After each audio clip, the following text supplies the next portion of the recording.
December 1943, Pacific Theater. A Marine Corps Armorer's Workshop banned device sat in a locked footlocker, officially declared non-regulation. The brass called it dangerous, unreliable, a liability.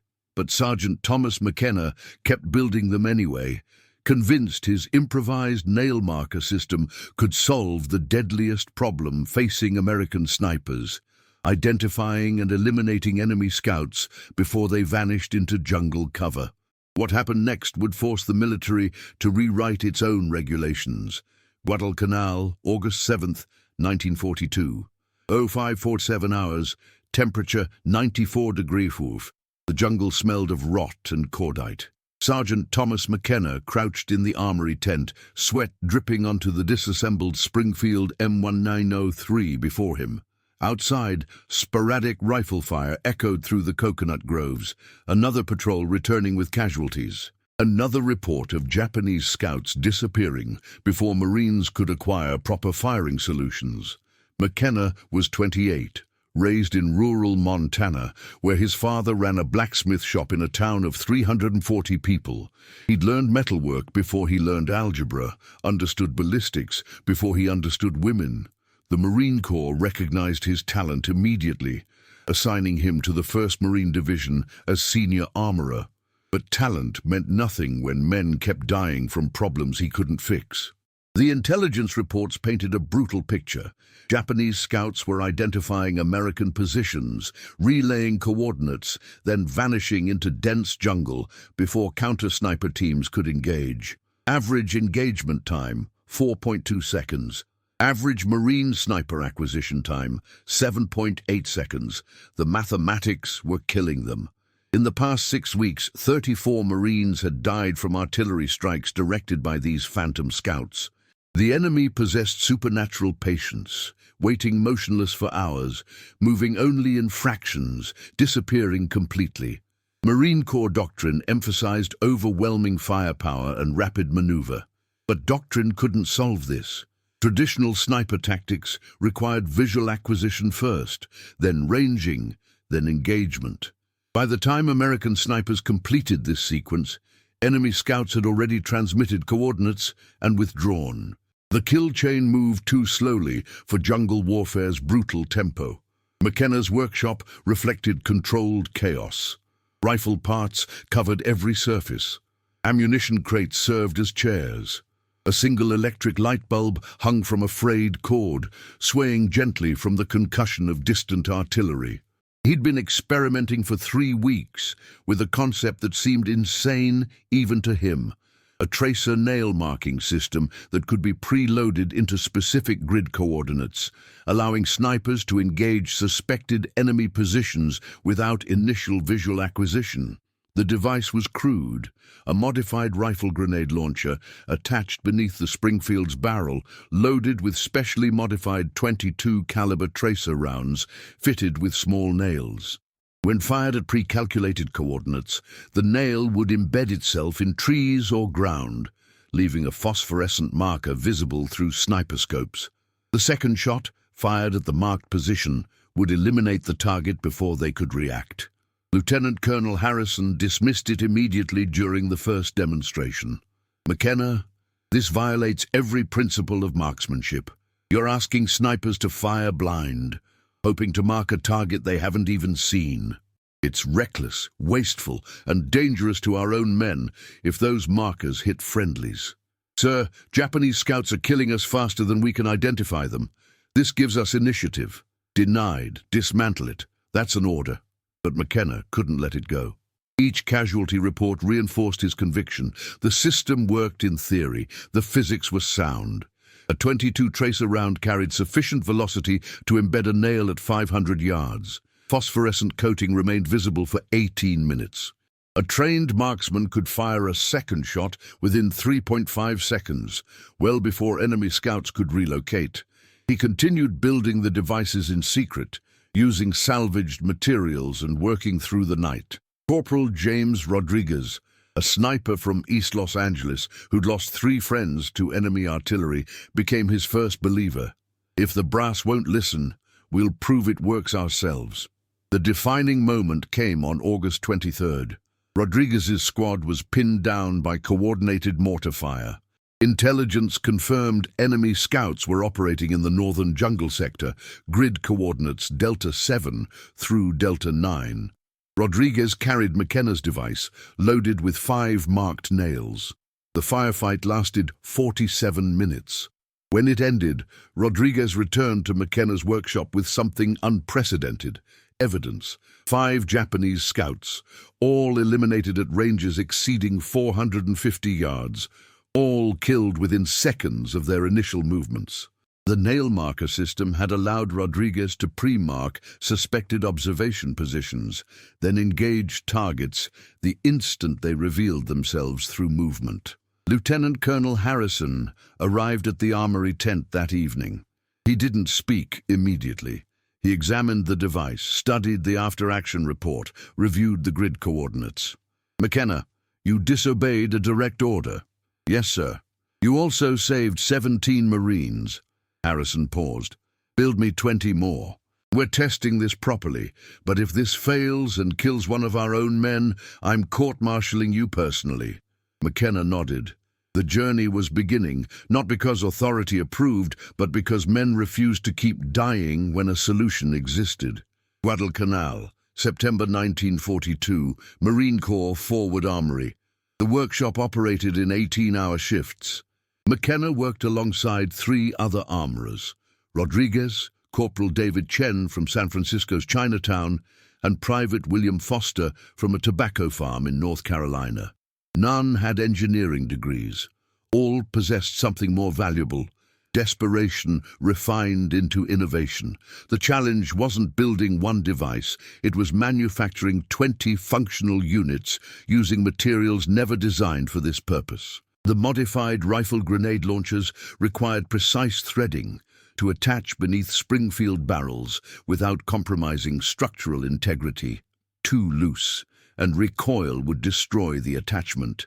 Too tight, and barrel harmonics would scatter rounds unpredictably. They cannibalized damaged weapons for parts. Japanese Type 38 rifle components provided mounting hardware. Salvaged Jeep suspension springs became recoil buffers. Artillery shell casings were machined into adapter sleeves.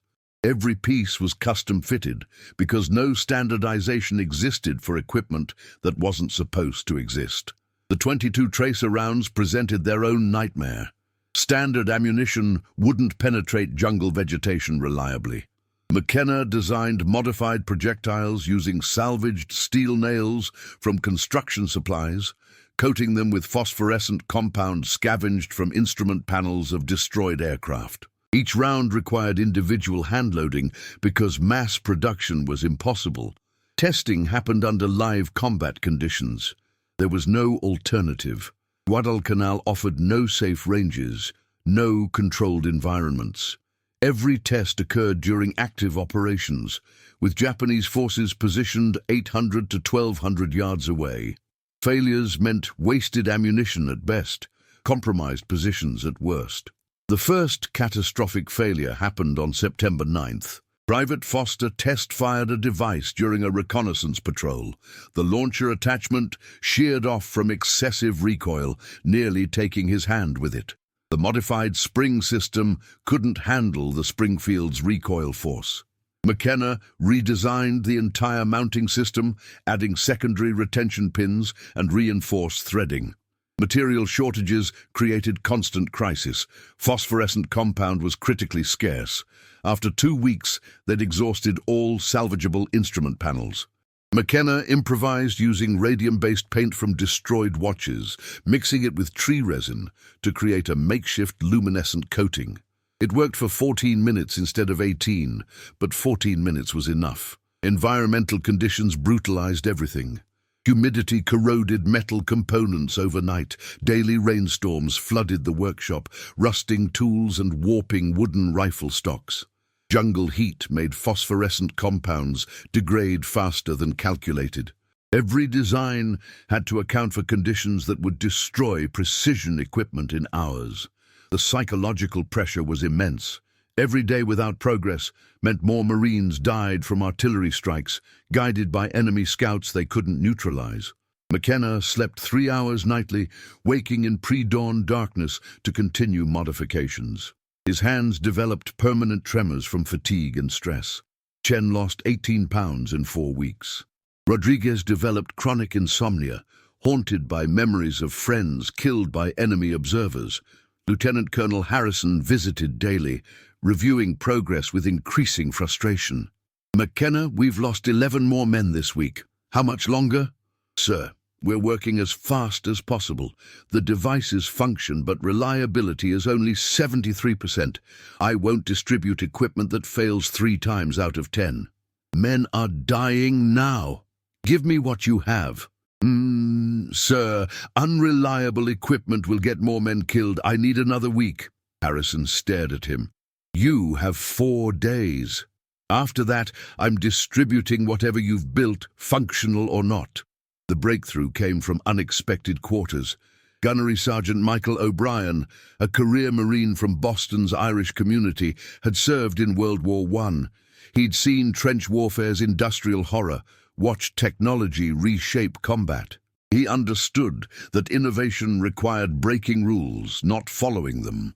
O'Brien volunteered his entire sniper platoon as test subjects. 12 men, all experienced marksmen, willing to risk experimental equipment because conventional methods were failing. They trained with the nail marker system for 72 consecutive hours, developing techniques through trial and error, learning to calculate marker placement by estimating enemy observation positions based on terrain analysis. By September 28th, McKenna had manufactured 19 functional devices. The 20th unit remained incomplete, waiting for a replacement spring system that wouldn't arrive for another week. Harrison made the decision: distribute the 19 operational units immediately. Every device came with handwritten instructions, maintenance protocols, and a stark warning. This equipment is experimental. Reliability is approximately 85%. Use judgment accordingly. 2. The devices entered combat service on October 1, 1942. Within 72 hours, Marine snipers eliminated 14 confirmed enemy scouts using the nail marker system. Japanese artillery strikes decreased by 34%. American casualties from indirect fire dropped significantly. But success came with cost. On October 4th, one device malfunctioned during engagement. The phosphorescent marker was barely visible through dense jungle foliage. The sniper, unable to acquire a clear sight picture, fired anyway. The round struck a tree 40 yards from intended target, alerting Japanese forces to the Marine position. The ensuing firefight killed 2 Americans. McKenna stood in the armory tent that evening, staring at the recovered device. The launcher attachment showed stress fractures. The phosphorescent coating had degraded prematurely. 2 preventable failures had killed 2 men. He'd been right to demand more testing time. Harrison had been right that delay also killed people. War forced impossible choices. Perfection was a luxury soldiers couldn't afford. The nail marker system was imperfect, dangerous, and absolutely necessary. The operation was progressing, but they were still far from guaranteed success. Guadalcanal, October 17, 1942. 06 12 hours. Grid coordinate Echo 4. Corporal James Rodriguez had been motionless for 4 hours. His position, a collapsed log overgrown with moss and ferns, offered perfect concealment 40 yards behind American forward positions. His Springfield M1903, fitted with McKenna's nail marker device, rested against his shoulder. 5 preloaded tracer rounds waited in a canvas pouch at his side.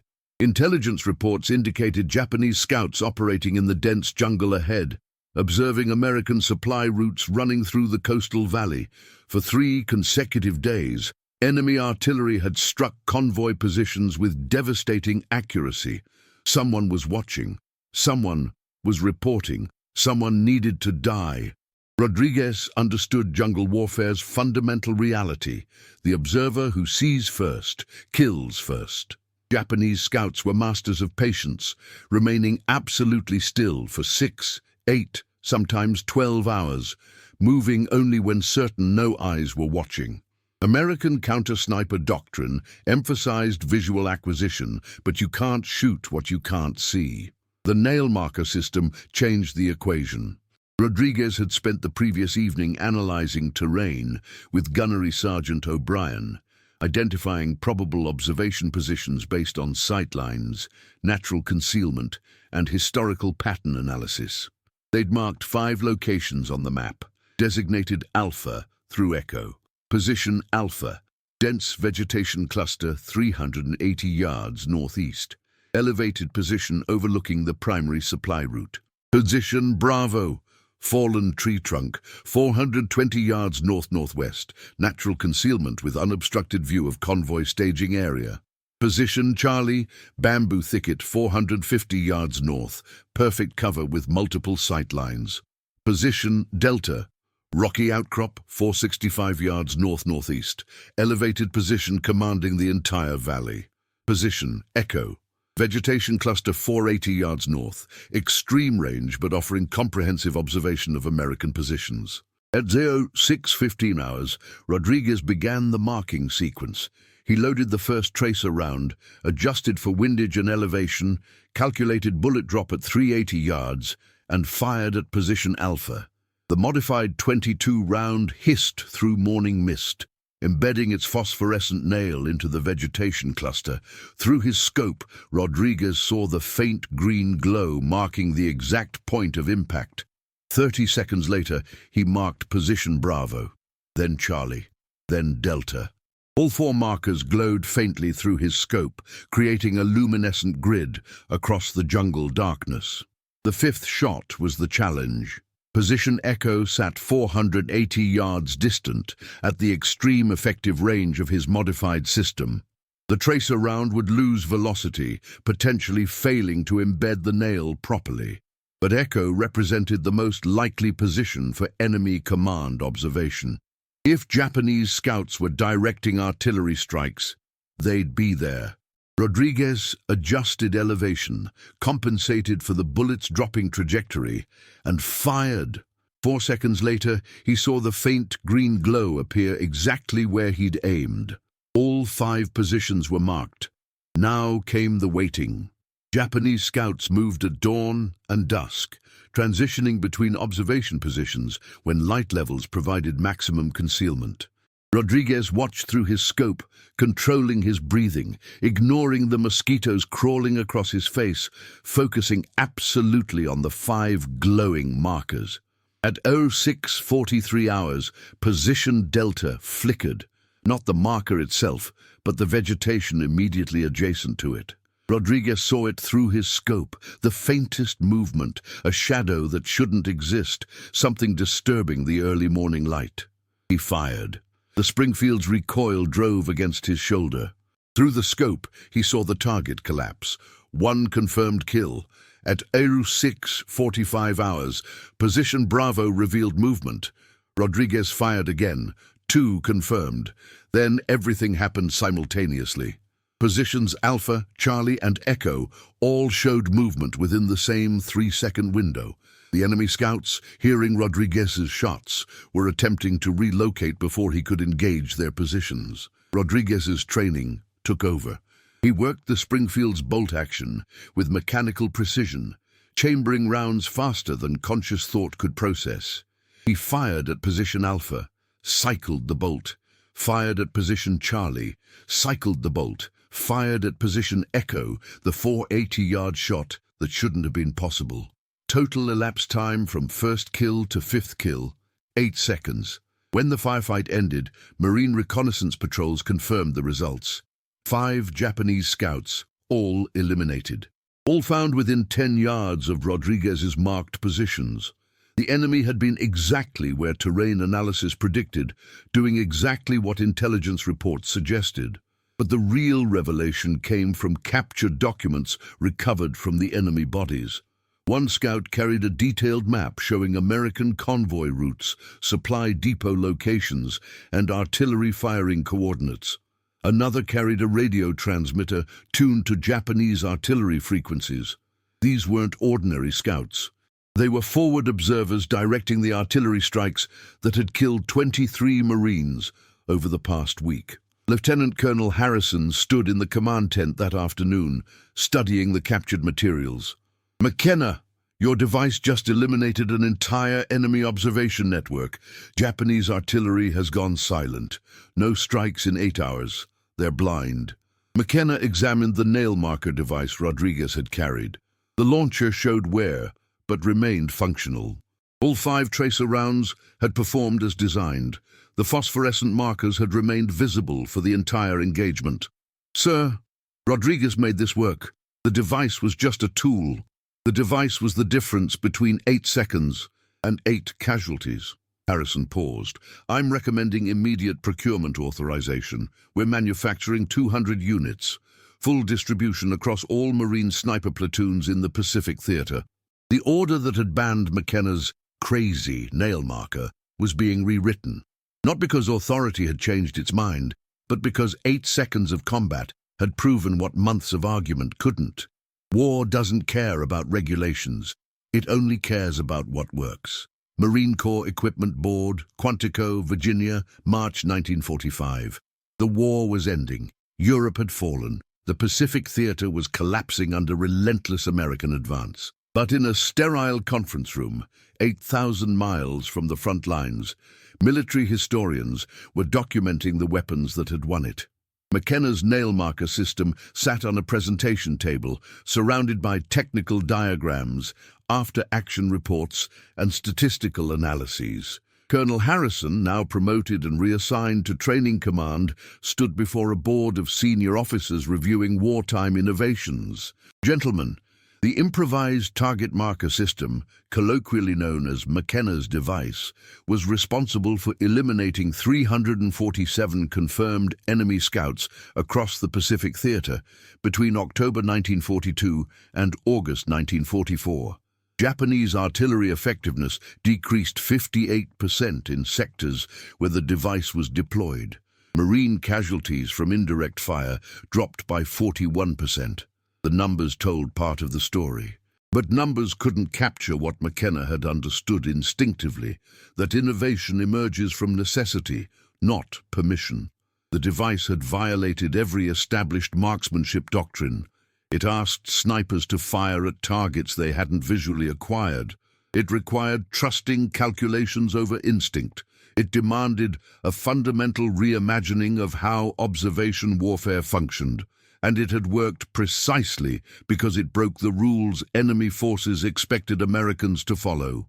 The Japanese military doctrine emphasized patience, concealment, and exploitation of terrain.